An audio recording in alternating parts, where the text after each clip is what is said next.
tema da apresentação que nós acabamos de assistir.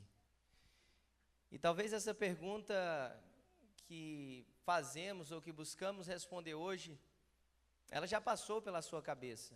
Afinal, não é um questionamento tão novo assim, Márcia. Que rei é esse? Quando o ministério terreno do Senhor Jesus inicia, havia, Tiago, passado um período de silêncio do Senhor, onde Deus, diferente do que é narrado no Antigo Testamento, o Senhor não levantou nenhuma voz profética, algum homem que falasse, eis que assim diz o Senhor.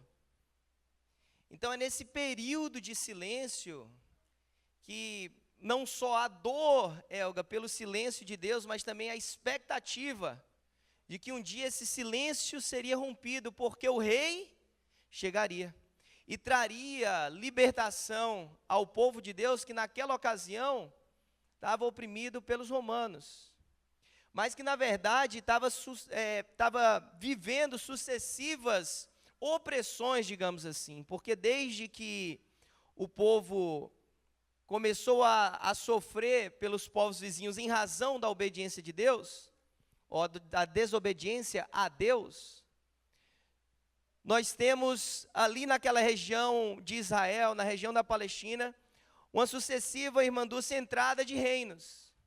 Nós vemos a Assíria, nós vemos os babilônicos, nós vemos os persas, nós vemos os gregos, ou seja, esses impérios, o Império Babilônico, Grécia, e por último o Império Romano, tomando e havendo ali essa sucessão de reis, de poderosos que assumiam o governo daquele lugar.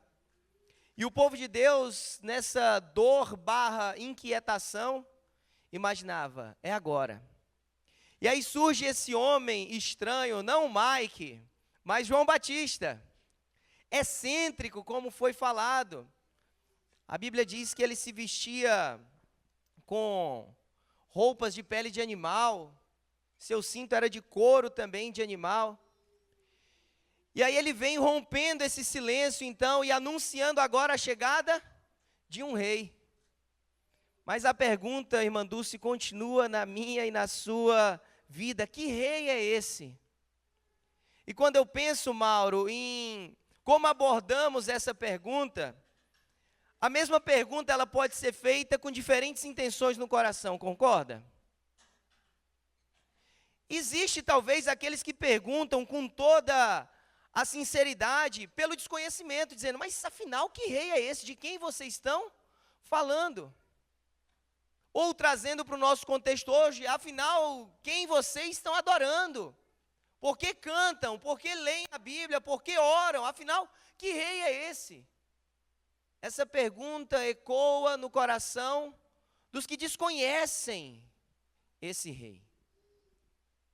E não era também tão diferente assim no tempo de Jesus.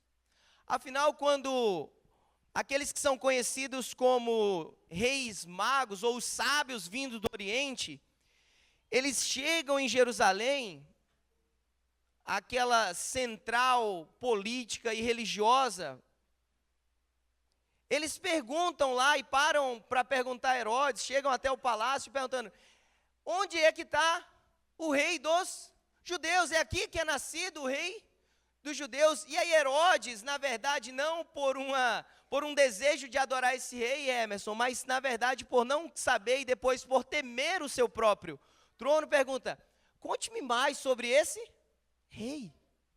Que rei é esse? De onde ele vem? Como ele vai reinar? Como ele vai governar? E aí quando ele vê, na verdade, que os magos se privam de dar todas essas informações para ele, ele decreta então a morte das crianças de 2 anos para baixo, imaginando que era nesse lapso de tempo aí que o rei teria nascido. Mas afinal, mais uma vez eu pergunto, que rei é esse? Encerrado o ministério do Senhor Jesus, a igreja cresce, Rafael, a igreja expande, e não para mais, e não vai parar em nome de Jesus. Só que aí a Bíblia nos conta, lá em Atos 8, um encontro de Filipe com um servo de um reino, Afinal, a Bíblia menciona ele como o eunuco da rainha de Candace. Ou seja, ele entendia reino, ele entendia reinado, ele entendia serviço.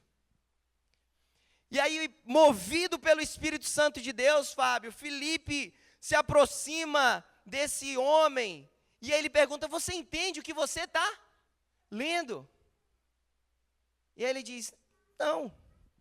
Como é que eu posso compreender essa leitura se eu não tenho quem me explique? E aí a Bíblia conta em Atos 8:30, dizendo que Filipe, abrindo a boca, começando a explicar nas Escrituras, anunciou Jesus. Ele anuncia o Rei. Esse questionamento, meus irmãos, ele é legítimo até hoje.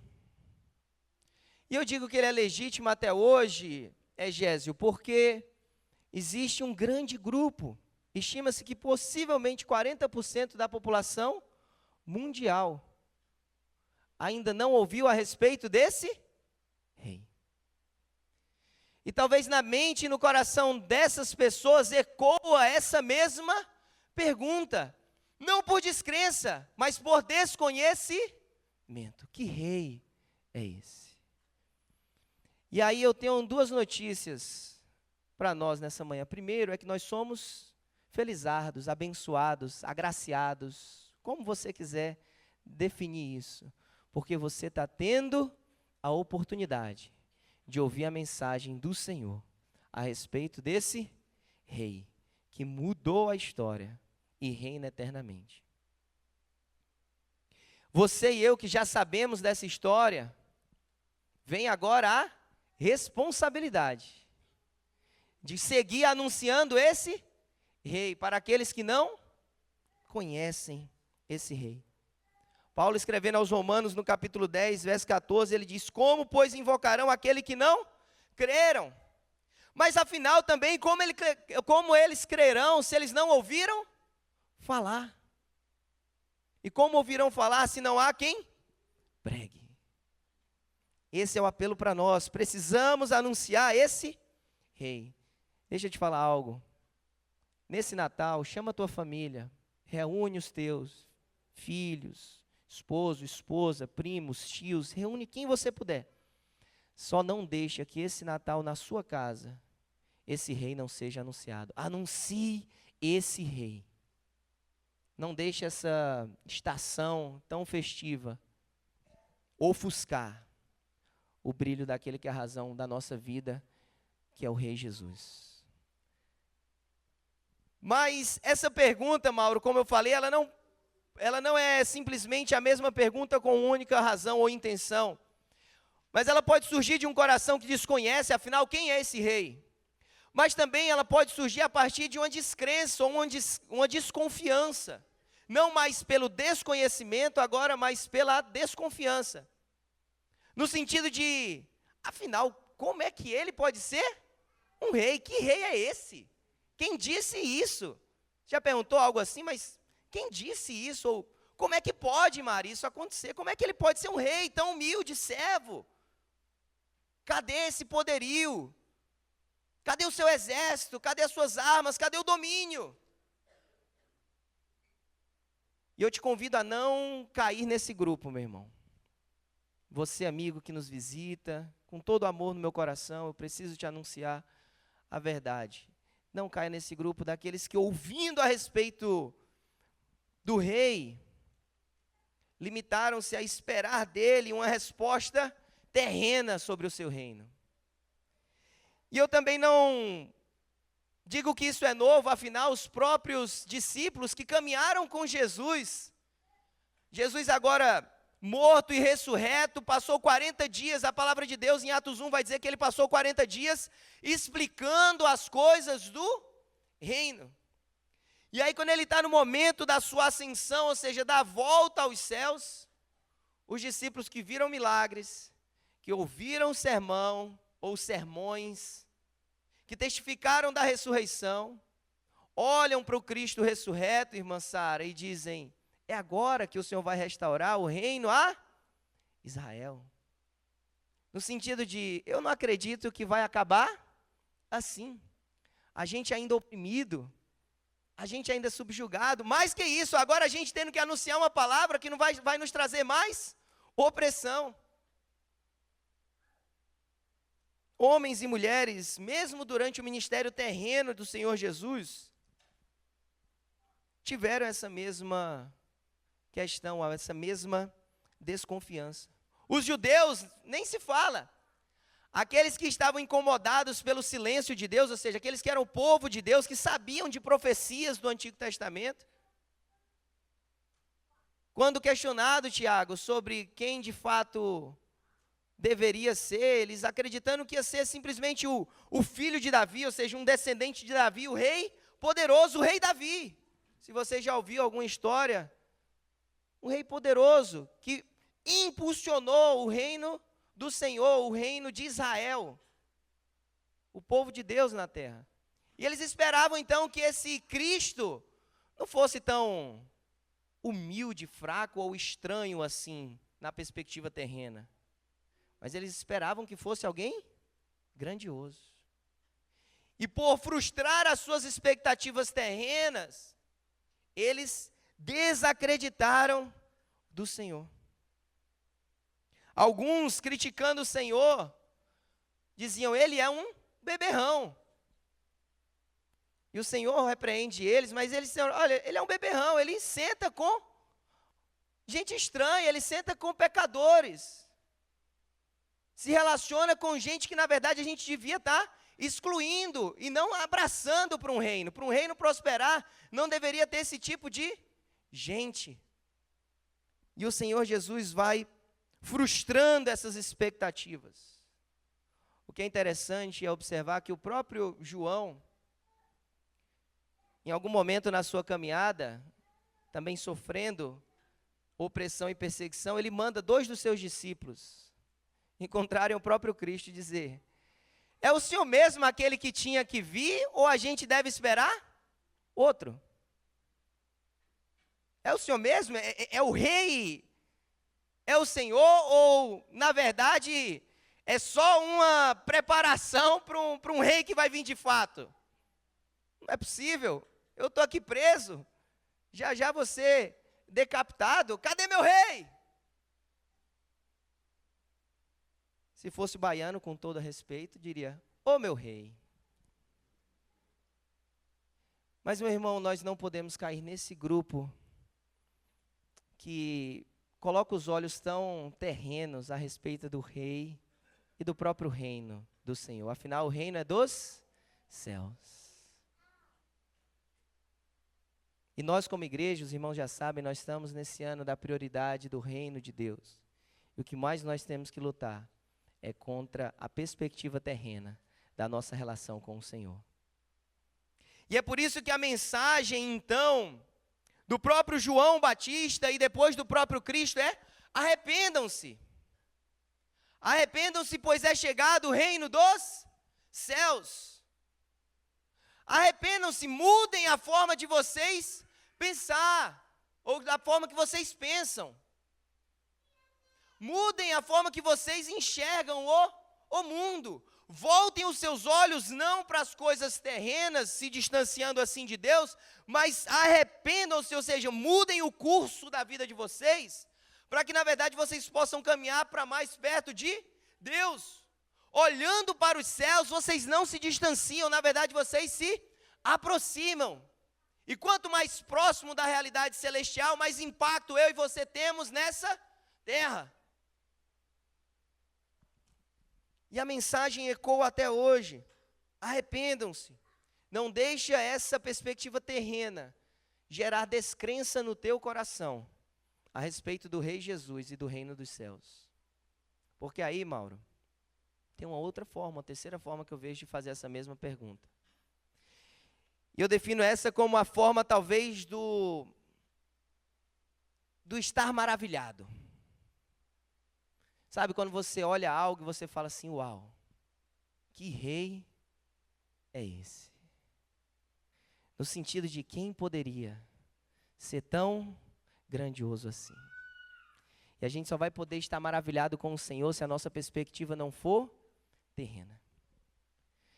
Eu oro para que eu e você não sejamos do grupo daqueles que dizem que rei é esse, que desconhecem, afinal, estamos aqui nessa manhã falando desse rei. Para que eu e você também não sejamos do grupo que dizem, mas que rei é esse aí? No sentido de desacreditar. Mas que eu e você possamos retomar no nosso coração o estar maravilhado com o reino de Deus sobre nós, com o reinado do Senhor sobre nós. Eu lembro de algumas passagens que homens e mulheres ficaram maravilhados. Talvez os discípulos, Jerry, quando aquela tempestade se acalma, eles ficaram, uau, que rei é esse? Afinal, eles dizem, quem é esse que até o vento lhe obedece? Uau, que rei é esse? Os milagres do Senhor Jesus, contrariando toda a ordem natural, sempre causavam naqueles que viam esse estar maravilhado. Alguns ficavam tão maravilhados que desacreditavam, chamando de blasfemo. Não, ele está blasfemando contra o Senhor. Afinal, só quem pode fazer isso é Deus. Marcos narrando aquele jovem que é posto numa maca e descido pelo telhado da casa, fica diante do Senhor Jesus. E aí o Senhor Jesus ordena que ele se levante, que ele ande. Toma o teu leito e anda. A palavra diz que ele se levantou, pegou a maca, saiu à vista de todos, que atônitos glorificaram a Deus, dizendo, nunca vimos nada igual. Uau! Que rei é esse que nos maravilha a cada dia, a cada manhã? Minha oração é que você possa entender que o Senhor tem muito para a sua vida. E que você retome no seu coração a capacidade de estar maravilhado no Senhor. Dizendo, uau, não existe nada melhor do que o Rei dos Reis, o Senhor dos Senhores. Não se trata de uma conquista e de uma vitória terrena. Se trata da eternidade com Ele. Marcos 10, narrando agora o Senhor Jesus entrando em Jericó, havia um cego. E aí eu acho interessantíssimo como essa narrativa acontece. Marcos 10, 47 diz que quando ouviu que era Jesus de Nazaré, uma menção histórica, terrena, a respeito do Cristo. Esse cego, então, ele começa a gritar dizendo, Jesus, o filho de Davi. Ora, para o judeu talvez isso fosse dizendo, não, se ele fosse de fato o filho de Davi, a gente não estava mais padecendo o que a gente está padecendo aqui, porque Davi foi um grande rei. Só que ele clama misericórdia, acreditando no poder miraculoso do Senhor Jesus. E ele diz, Senhor Jesus, filho de Davi, tem misericórdia de mim. Vá, disse Jesus, a sua fé te curou. Imediatamente ele recuperou a visão e seguiu Jesus pelo caminho. Uau, que rei é esse? Que mudou a minha história, que sem ele eu não seria quem eu sou. Que sem ele eu seria alguém infinito, mas com o Espírito Santo em mim, eu tenho a eternidade dele em mim agora. Porque ele me gerou em Cristo para a vida eterna. Eu não temo mais a morte. Uau, que rei é esse que derrotou a morte? Uau, que rei é esse? Que com um sopro consegue destronar todos os outros reis. Que a terra, a Bíblia menciona, que é o lugar onde ele coloca seus pés. Que com a palavra criou todas as coisas. Uau, que rei é esse? Que com o haja trouxe a existência. Que rei é esse? Que sopra em nós fôlego de vida. Você não consegue subsistir sozinho.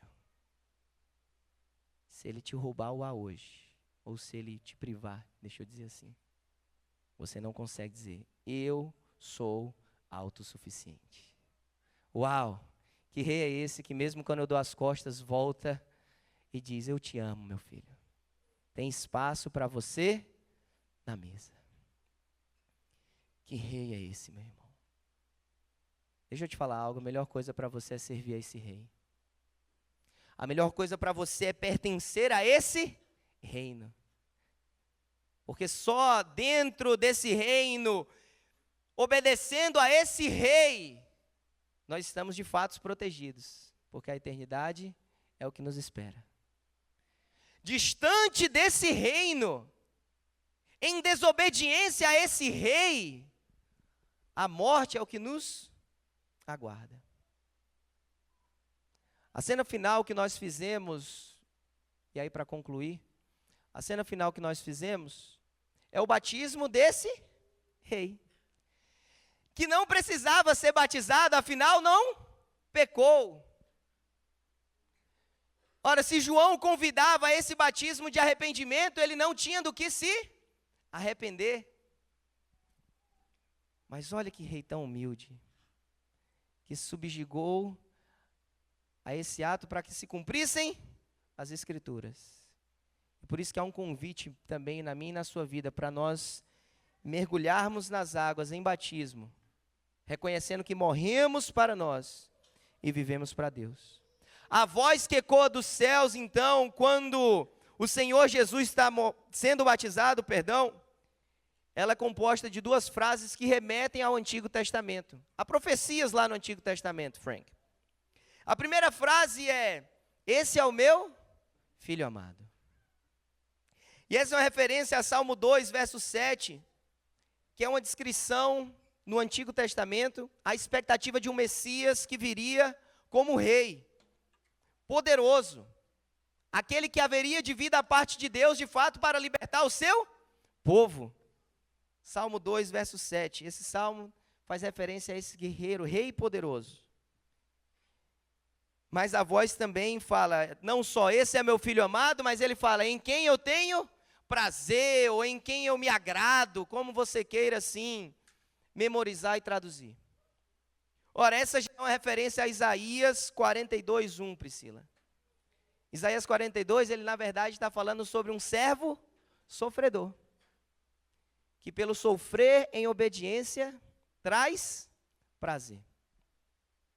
O Senhor Jesus, quando ele então inicia seu ministério, já estava tudo escrito.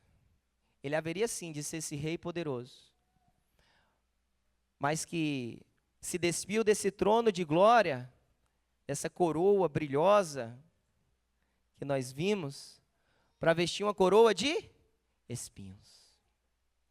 Que abandonou esse lugar do trono e decidiu sofrer no meio no seu lugar, não sentando mais no trono por um período da sua história, mas indo à cruz. Ele é o rei servo. E eu termino fazendo a leitura em Mateus 21, a partir do verso 5, se você quiser, abra sua Bíblia comigo.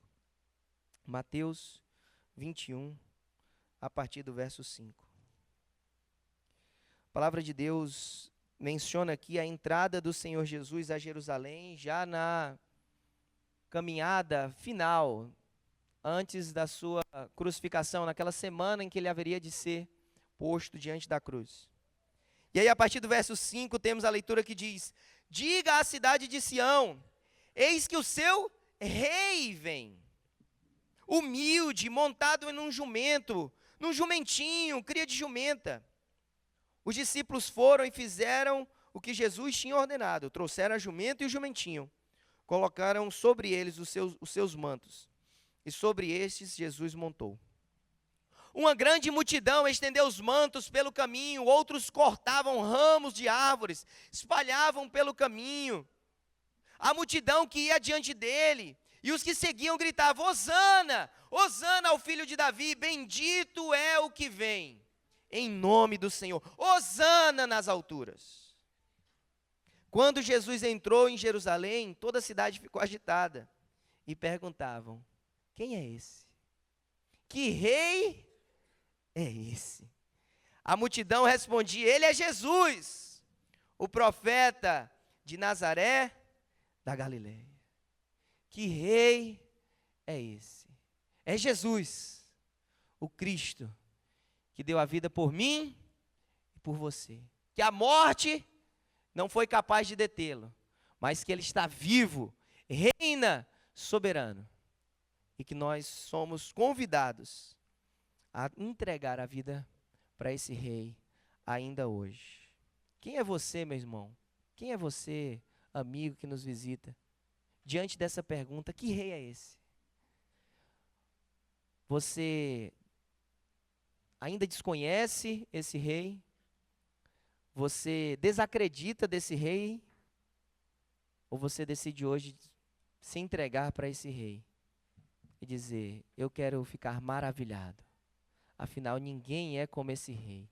Uau, que rei é esse? Eu te convido a pensar sobre o Rei dos Reis, o Senhor dos Senhores. E eu te convido a se lançar diante dele. Eu te convido a abraçar o reino de Deus. Eu te convido a abraçar o reino dos céus. E eu te convido a fazer uma oração nessa manhã ainda. Senhor, eu quero ser surpreendido pelo reinado do Senhor na minha vida. Eu não quero reinar. Eu quero que o Senhor reine. Curva a tua cabeça, fecha teus olhos. Deixa eu orar por você. Senhor, obrigado, Jesus. Obrigado porque não há ninguém maior que o Senhor. Obrigado porque mesmo diante da crucificação, o Senhor disse: olha, se eu quisesse eu chamava uma legião de anjos aqui para me defender. Meu reino não é desse mundo. Ah, Pai, obrigado, Deus. Porque enquanto estamos nesse mundo, vivendo limitações, dores, necessidades, temos no Senhor, o Rei dos Reis, o convite de entregar a nossa vida para Ti. E viver agora não mais numa perspectiva terrena, mas a partir da realidade celestial e espiritual sobre nós, Senhor. Reina sobre nós, Jesus. Teu é o domínio, Teu é o poder, Tua é a glória.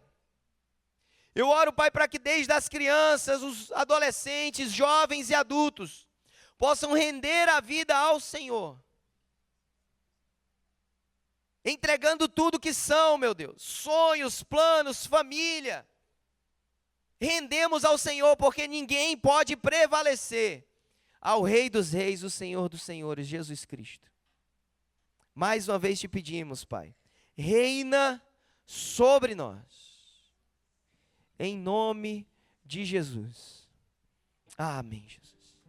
Obrigado por ter acompanhado essa mensagem até o final. Se ela te edificou, nos deixa saber aqui através dos comentários ou encaminha essa mensagem para outras pessoas, para que elas também possam ser edificadas em nome de Jesus. E nós temos um pedido a te fazer. Se inscreve aqui no nosso canal, vai lá agora e se inscreve aqui no nosso canal, ativa o sininho das notificações, assim você sempre será informado quando a gente subir algum conteúdo aqui de pregação da Palavra de Deus. Nosso desejo, nossa oração é sermos canal de bênção na tua vida. Que Deus te abençoe, em nome de Jesus.